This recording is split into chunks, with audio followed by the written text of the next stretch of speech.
Hey everyone, welcome back to another exciting episode of Attack Productions. Today I'm Bankrupt being joined once again by COVID Jimmy. guidelines, bro. Shit. You're right, sure. We're all vaccinated. With that being said, thank you all for tuning in. Keep in mind there's buttons down below if you feel like they're there for a reason. But today I have Jimmy with us going over his Whis deck. Yeah. Look, you play two different decks today, right? So, that saying, let's get into it. Yeah, Whis. Oh yeah, that's a lie. All right. What? The card's here. Yeah, but you and Fluff made an agreement, and you opened the pack. I won the game. We have evidence of who actually won the game. You all will see it one day. You got evidence of me winning with this, too. That's correct, but that wasn't part of the tournament. How about we get into the that's profile? 2 out of 3. Yeah, whatever. So we got Flamboyant Boy. I've always really loved this leader. I took a break from playing it, mainly for Mecha Gabora, to be completely honest. But this leader is really fun to play, and I think he's really strong. So auto draw 1 card. The auto that makes the Whis what he is that when you combo with a skillless at the end of the battle, when it goes to, or when the card is placed in a combo area into your drop area, you get to play him. Awaken at 4, or if you have a 2-drop unison out, you take yourself down to 6, untap 1, draw 1.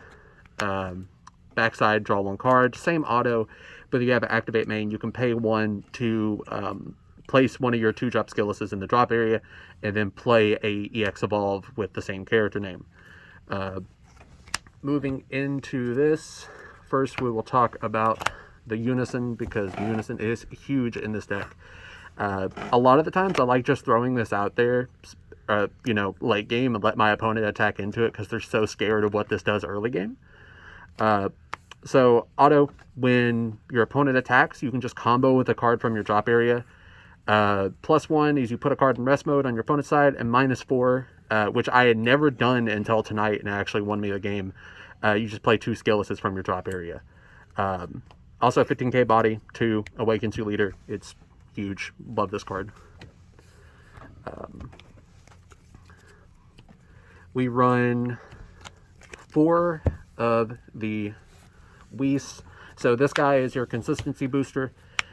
Search top 5, you add a skillless or your unison to your hand, and then when you combo with a skillless card, you draw 1. So it's very similar to the U7 Gohan.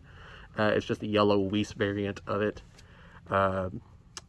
For the skillless package, we run just the skillless Goku and Vegeta. So usually in skillless decks, you get to just play whatever skillless you like. This one, unfortunately, you're locked into playing these Goku and Vegetas because it has to be a skillless 15k. And then the activate main effect plays off of the character name, so you have to run these cards.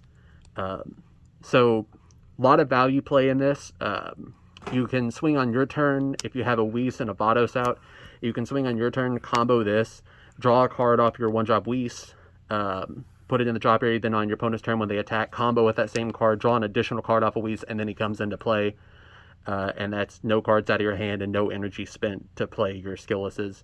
So it's just huge value plays. We do run a little bit of protection for our 3-drops, mainly for our skilllesses. Ox King, it just gives all 3 or less yellow cards barrier, not including himself, but that's why you run 3. You just slam 2 of these, and now all of your 3 or less have barrier. Half of this deck is under 3 costs, so this guy this is the best this guy has ever done in a deck. Moving on to our evolved targets, run 4 of the Goku. So this is your target off of your leader ability, or you can just pay 1 to EX Evolve and you get to draw a card out of it. The Goku has critical, and then on swing, he KOs a battle card in rest mode, which pairs really well with your Vados Unison because it can tap a card. And then auto, both of the 3-drops had this. When it's removed, it plays its counterpart. So if Goku's removed, he plays a skillless Vegeta, and if Vegeta's removed, he plays the skillless Goku. Now I run 3 of the Gokus just because being able to KO stuff in rest mode for cheap is lacking in yellow. So he's really, really good in this list. But we only run 3 of the Vegeta. I find that he is lacking in most cases. He is a double striker, has the same evolve. You draw a card and evolve on top of the skillless when it just costs 2. But when your opponent activates a counter, you get to restand. So it's basically just Bardock the Resolute.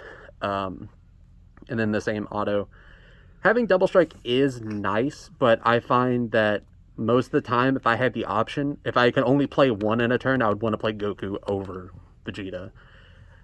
Plus, early game critical is just always good pressure.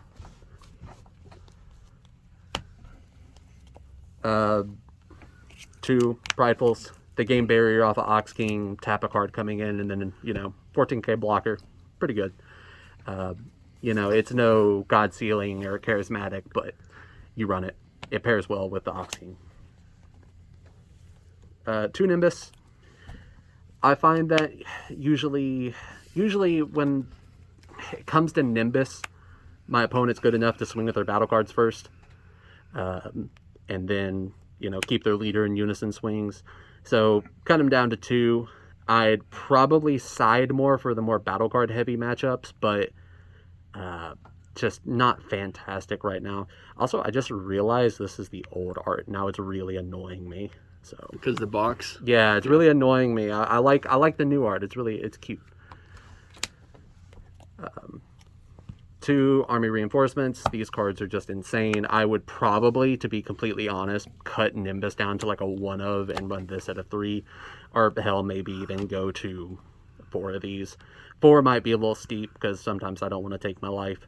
But just basically a double blocker or double negate for 1 card out of your life is huge. Then 3 power. It is a negate, but who uses this as a negate? You're just always activating battle, drawing a card, and then resting something. Card's just fantastic. Not much else to say about it.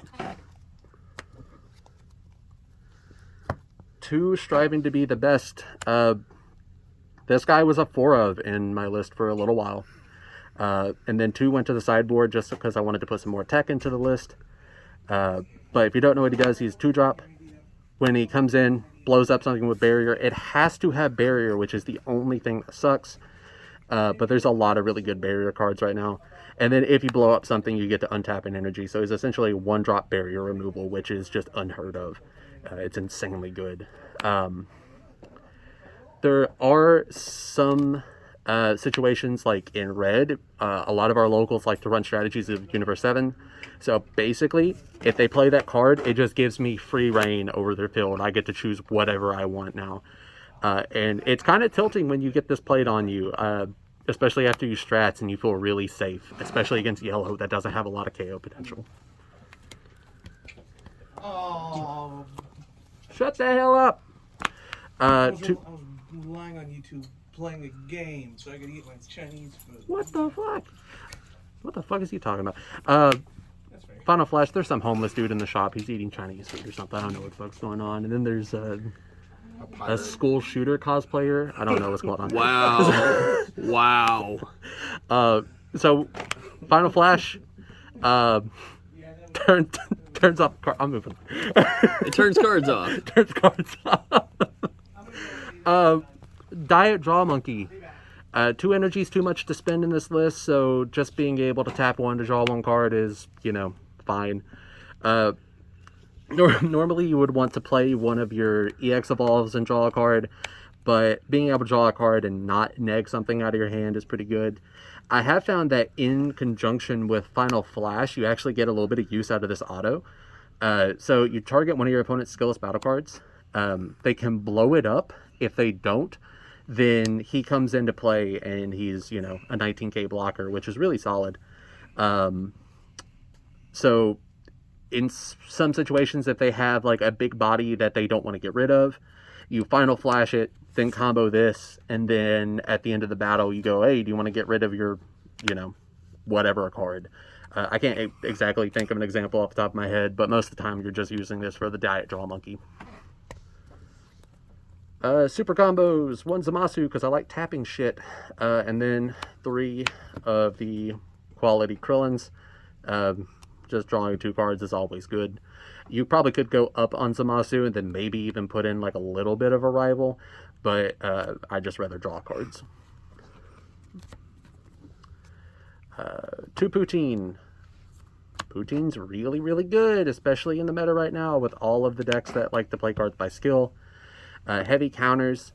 If you watched the gameplay with Fluff, he baby hatched me, and I was actually able to tap it down with Poutine's auto and then blow it up with the Goku that I was swinging with in that battle.